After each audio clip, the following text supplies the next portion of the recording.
This is section 7.1 on using the Pythagorean theorem. We're going to look at something called Pythagorean triples in this video. A Pythagorean triple is a set of three positive integers, a, b, and c, that satisfy the Pythagorean theorem. A squared plus b squared equals c squared. For example, the numbers 3, 4, and 5 are a Pythagorean triple because 3 squared plus 4 squared equals 5 squared. 3 squared is 9.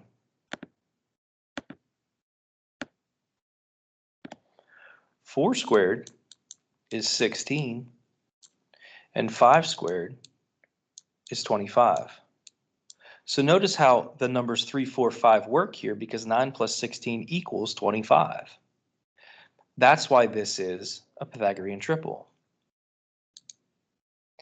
So where this comes in handy is when you see a right triangle and you see that two of the shortest sides, the legs, are 3 and a number, and your hypotenuse, which is the biggest side, is 5, you automatically know what that missing side is without doing any calculations at all. 3, 4, 5. So we know this is automatically 4. Now, you need to be careful with that because just because you have two numbers from a triple doesn't mean the third number is that other number from the triple. For example, look at this problem down here. Two of the sides are 4 and 5. Does that mean that the hypotenuse is 3?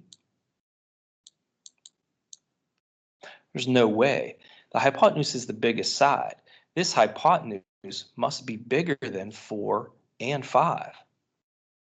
So when you look at a Pythagorean triple, the two smallest numbers are the ones that are listed first. The biggest number is your hypotenuse. Let's go back to this problem. So we know it's not 3.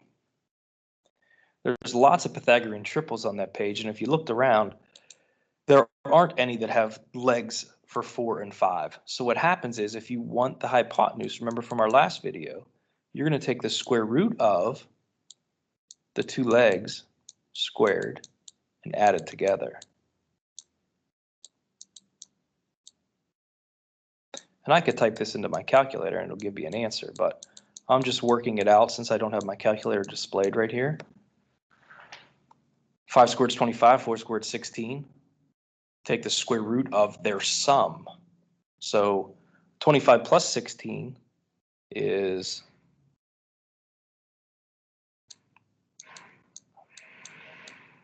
41. So your hypotenuse is the same thing as the square root of 41. Now we're going to talk in a different video about how you can figure out what the square root of 41 is. But I know that the square root of 36 is 6. And I know that the square root of 49 is 7. So think about what that means. Square root of 41, wouldn't that live in between these two? So your answer is going to be in between 6 and 7, which makes sense because both of those are bigger than your hypotenuse. There's other Pythagorean triples that we need to be aware of, and they're all on this slide. So feel free to reference those anytime you want. The numbers 5, 12, and 13 are also triples because 5 squared plus 12 squared equals 13 squared. So remember, these have to be the legs, 5 and 12, and the hypotenuse has to be 13. So even though you don't see that necessarily on any of these problems, what if I would write down the numbers 5, 12, and 13 for this right triangle? I don't see a 5, a 12, or a 13. But if I multiply 12 by 3, don't I get 36? And if I multiply 13 by 3, don't I get 39? So what's this going to be?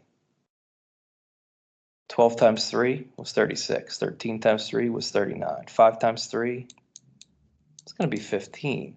So I can use my triples in multiples also. So notice how I have a triple listed and then a bunch of multiples underneath. So for example, that 15, 36, 39, that's just a multiple of this triple. So if you know one triple, you can generate infinitely many triples just by multiplying all three numbers by any number, all the same. That'll give you a new triple.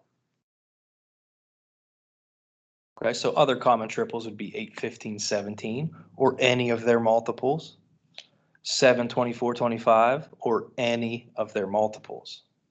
Now, when it's your turn to come into school, I do have a lot of triples written on the chalkboard.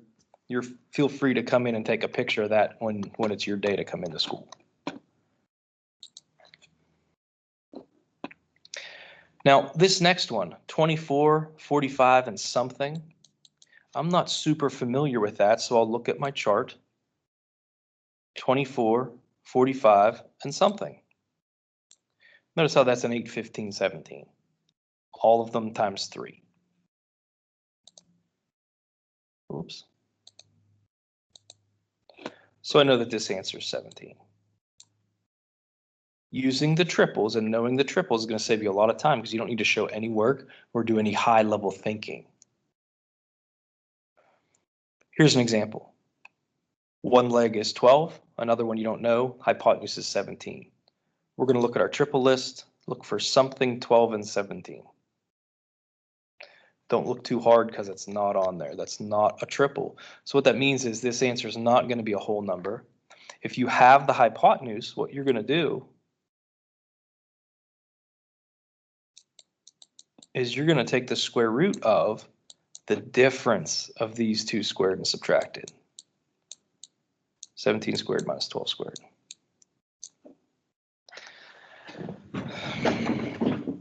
Now you can, again, just type that into your calculator if you want. It's going to give you a decimal.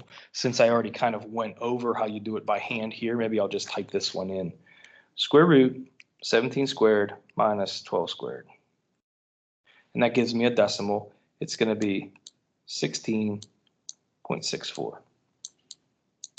And now that I have my calculator out, I know the square root of 41 is in between 6 and 7. I'll just type it in now. It gives me 6.4. Notice how this is bigger than both of those legs. Notice how this leg is smaller than that hypotenuse. Okay, let's do one more. You're solving for a leg. You know one leg is 22 and the other leg's 25. Do you see any triples where you have a 22 and a 25 for a leg and a hypotenuse? It's not on this list. Now that doesn't mean it's not a triple, because maybe it is, but those are the common ones. So I want a leg.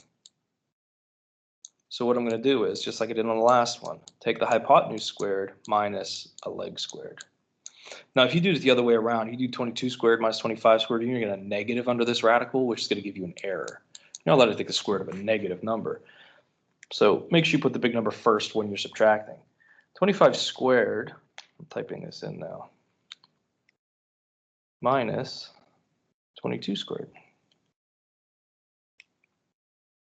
And that gives me an answer that I like. It's 11.87. I know that this seems right because this is less than 25.